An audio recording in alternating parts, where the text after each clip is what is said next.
mars 2022. Il est 10h partout en Côte d'Ivoire. Mesdames, Mesdemoiselles et Messieurs, vous êtes sur Relais TV, votre relais d'information.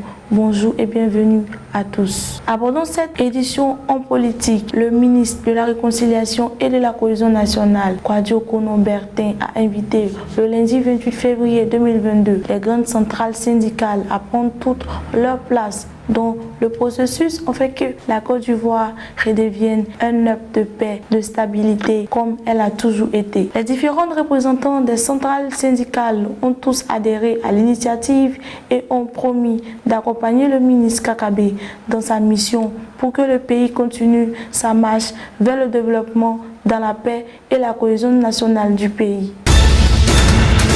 En société, depuis quelque temps, la cherté de la vie est l'une des préoccupations majeures de la population, dans l'objectif de retrouver des solutions pour endiguer ce problème depuis maintenant plusieurs semaines. Le Premier ministre Jérôme Patrick Achi a présidé le mardi 1er mars dernier le traditionnel conseil de gouvernement où des décisions ont été prises pour atténuer les effets de la cherté de la vie sur les populations. Il a aussi rencontré le 24 février dernier les associations de consommateurs, les acteurs des marchés du vivrier, les transporteurs, des industriels et des commerçants de la commune de Yopougon. Cette flambée des prix qui impacte de nombreux pays ne pouvait pas laisser le gouvernement indifférent face aux souffrances des populations, a déclaré le Premier ministre Trikachi.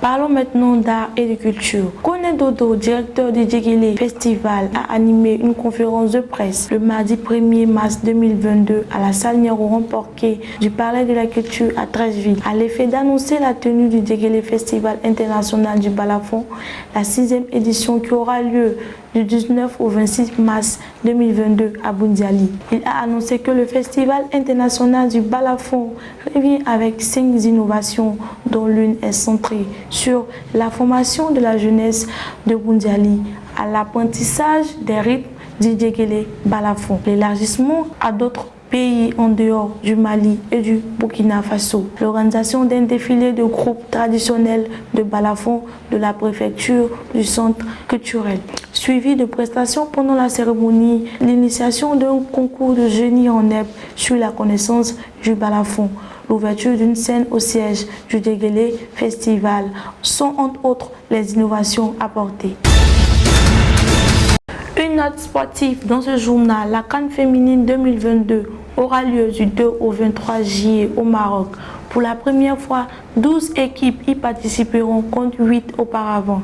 L'Afrique du Sud, Botswana, Burkina Faso, Burundi, Cameroun, le Maroc, pays organisateur, Nigeria, de l'Ouganda, du Sénégal, du Togo, de la Tunisie et de la Zambie sont les pays sélectionnés. La Côte d'Ivoire n'y prendra pas part car elle a été battue par les Nigériennes sous un score de 1-0 le mercredi 23 février 2022 à Abidjan.